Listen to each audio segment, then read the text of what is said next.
2:47 in the morning. You wake up for no reason. The house is silent.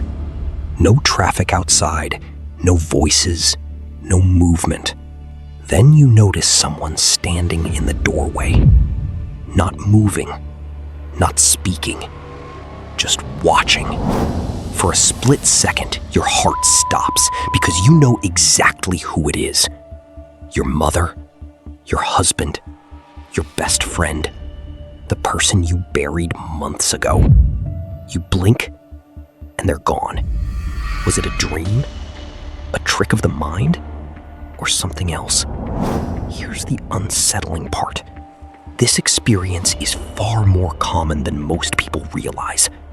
Studies suggest that between 30 and 60% of grieving people report seeing, hearing, or feeling a loved one after they've died.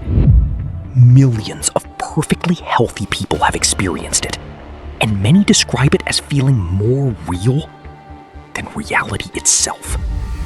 Tonight, on Shadow Theory, we're exploring one of the strangest experiences the human mind can create, and why it's almost impossible to forget.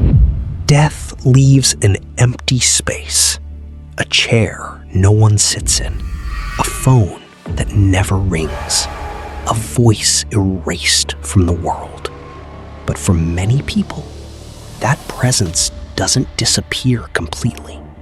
They catch a familiar silhouette in the corner of their eye.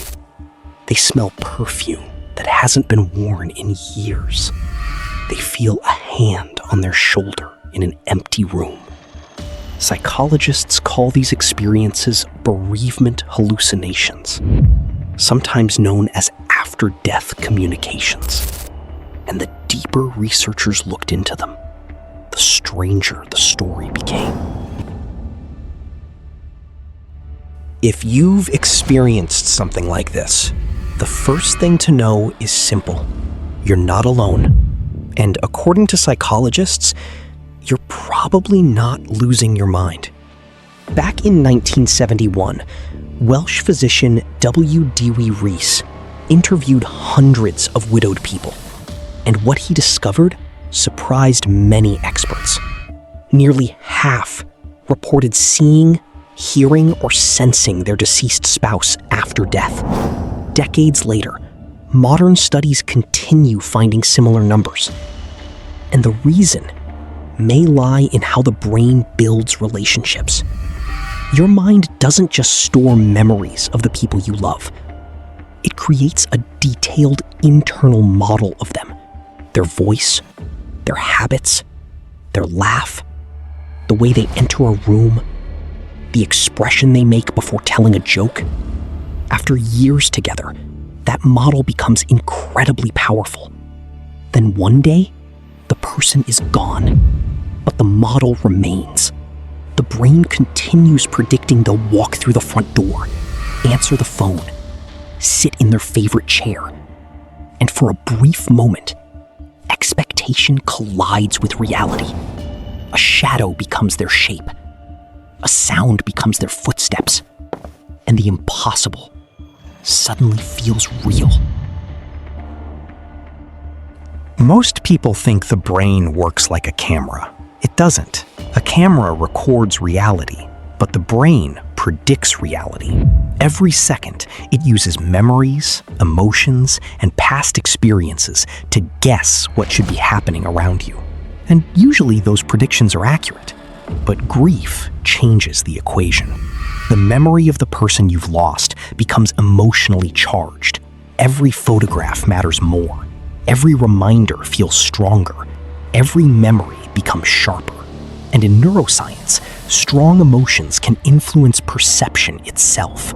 What you expect to see can sometimes shape what you believe you saw.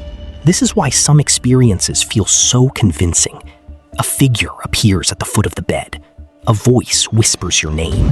A familiar presence seems to stand beside you. But here's something surprising. Most of these experiences aren't frightening. A woman who had been married for 40 years described waking one morning and seeing her husband sitting in his usual chair. For a few seconds, everything felt normal. She spoke his name, He smiled, then the image faded, and years later, she still described the moment as comforting rather than terrifying. Stories like this appear again and again. A son hearing his father's voice one final time. A mother feeling her child's embrace during overwhelming grief. A widow sensing her partner beside her during the hardest nights. The brain isn't malfunctioning. It's trying to solve an impossible problem. How do you stop loving someone who shaped part of your world? Sometimes it doesn't. Sometimes it lets them stay a little longer. There's another pattern researchers have noticed. These experiences rarely happen in the middle of a busy afternoon. They usually happen at night, in silence, in darkness, in those strange hours when the world feels different. Why? Because nighttime changes the way the mind works. Distractions disappear, conversations stop, notifications go quiet, and the brain turns inward. Memories become louder, thoughts become deeper, loneliness becomes harder to ignore, and the boundary between memory and perception begins to blur. It's the same reason darkness can make ordinary sounds feel threatening. The mind starts filling in missing information, and when grief is present, it often fills that empty space with the person you miss most. Not because they're actually there, but because your brain has spent years expecting them to be. So, do people really see ghosts after losing someone? Psychology suggests these experiences may be the brain's way of holding on to a connection that suddenly vanished. A familiar face, a familiar voice, a familiar presence. Not because the mind is broken, but because love doesn't disappear overnight. And whether these moments come from memory or something beyond it, the love was real. The loss was real. And sometimes, that's enough to make someone feel present one last time. If you've experienced something like this, share your story in the comments. Until next time, question what you see, and question what your mind needs you to see.